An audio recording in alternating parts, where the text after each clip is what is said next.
Mga nilagang baka, gagawin natin itong pares. Samahan nyo ako.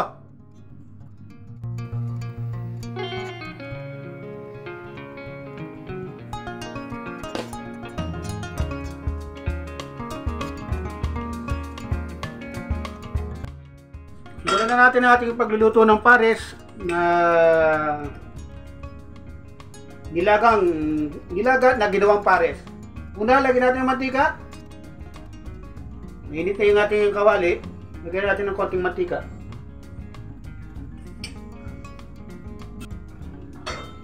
Mainit na yung mantika natin.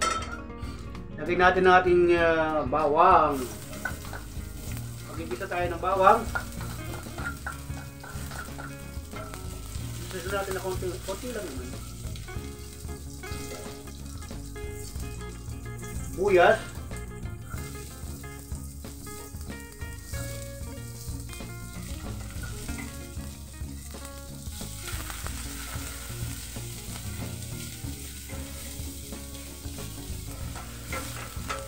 Ating gigisa lang ating bawang sibuyas. Lagyan natin pati luya natin. Yung ating luya.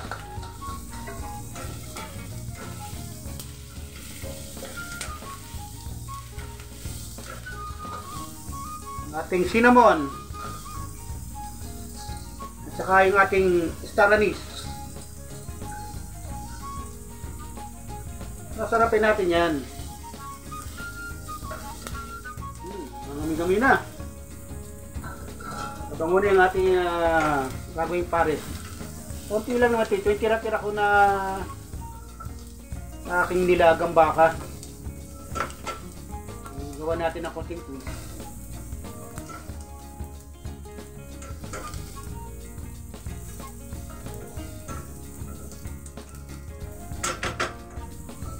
Pwede na ito. Lagyan natin ng ating baka. Lagyan natin ng ating baka. Natira. Galing sa nilagang ating nilaga.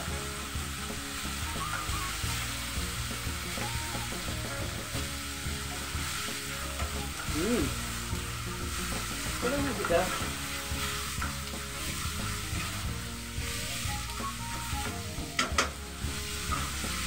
Tapos isasabaw ko dito, yung sabaw ng ating nilaga. Piligigisa lang ng konti.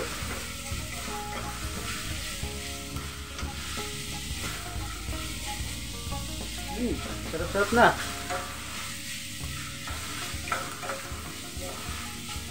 Mabilis lang ito, luto na rin naman ito eh.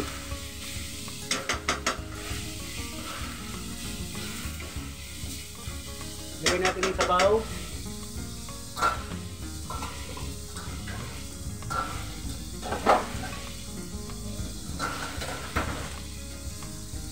Lagay ko yung sabaw galing sa nilaga. Sasalayin ko na lang. Nilaga yan ha, o.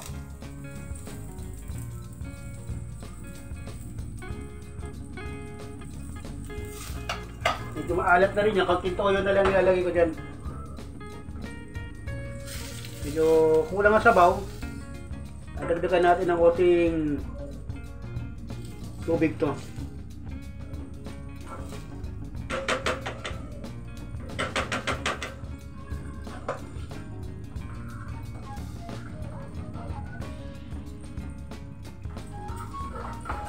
Para magkaroon ng sabaw. Ayan. Medyo yung mako-cover yung ating mga baka.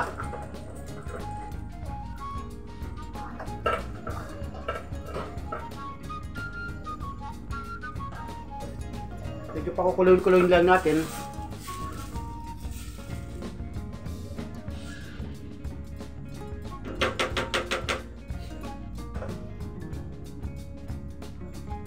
Natin ang oyster sauce. Wala nang sukat-sukat to.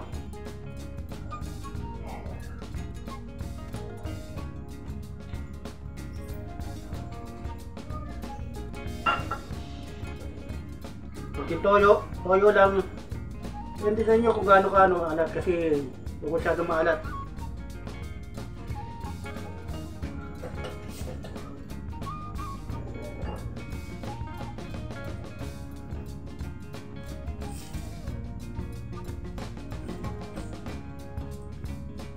Titikman nyo bago mano, baka sumobra yung alat.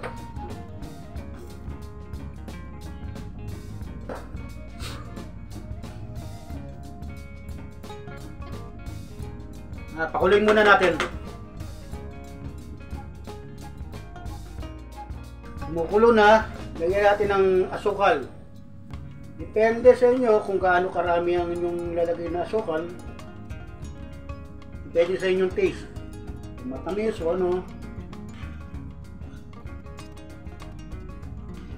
Titikman natin ulit yan mamaya konti.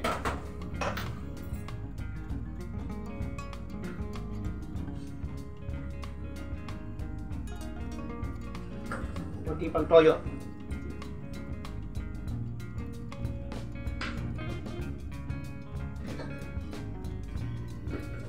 Paminta. Hindi na ako nagkasing kasi bilasa na yung aking sabaw. Nilaga kasi may lasa na yan. Mabilis lang, luto na kagad ang ating nilagang ginawang pares.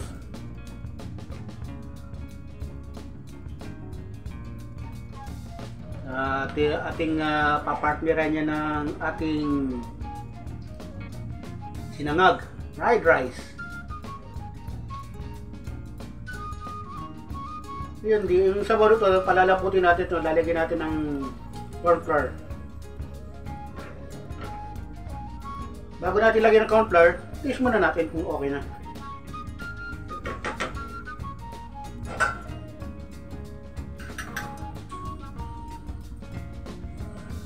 Taste lang. Tama na yan sa akin. Hindi ko masyado matamis, tama lang.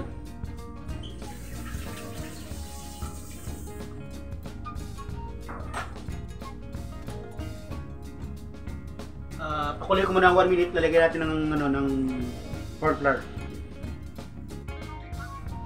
After 1 minute, ito okay na. Lagyan na natin ating pang palapot. Water, corn flour mixture lang ito. Ito yung konti-konti lang, depende sa inyong lapot na gagawin. Ilalagyan ng pampalapot, consistency. Ito yung ating water mixture.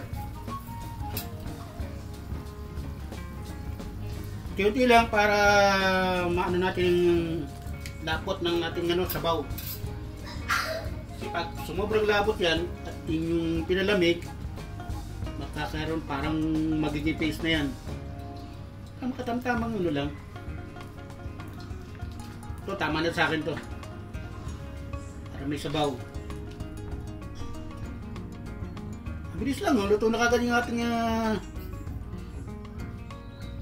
pares. Mabilisan lang.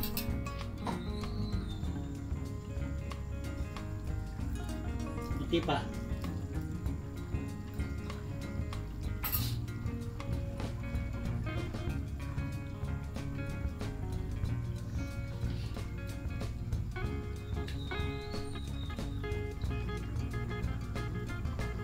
Okay. Ito na yan. Tikman ulit akin. Last taste. Bago natin pag-plating.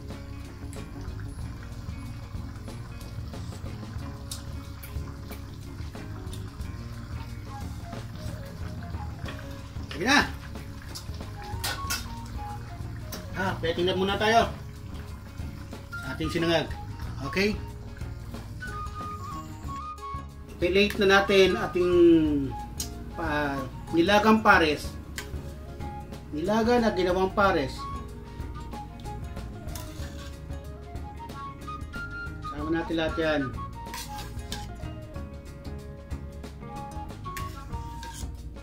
Ating pares.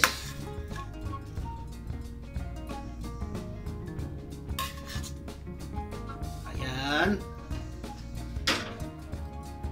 Lagyan natin yung ating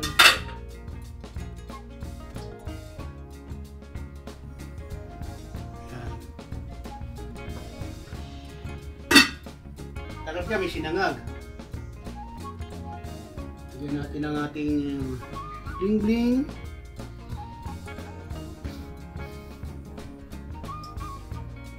crispy garlic.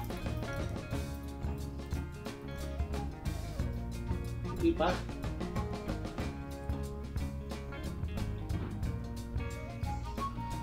Tapos, yung ating tapos na yung ating pares, itong ating parisa natin sinangag.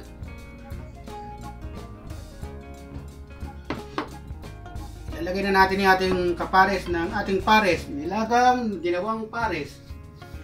Lagyan natin ang sinangag, konting garlic, at ang ating chives para may konting design.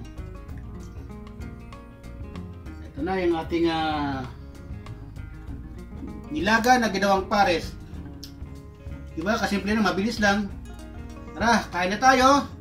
And don't forget to subscribe kung nagustuhan nyo po. Maraming salamat. Kita-kits na lang po ulit tayo. Salamat! Tikman natin. Thank you very much.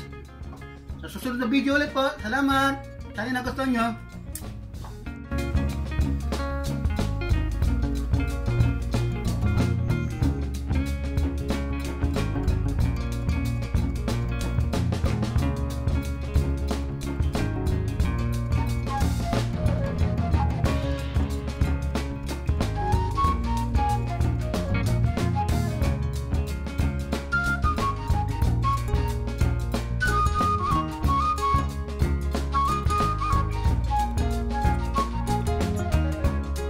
Boy, yung ating pares. Yummy, yummy.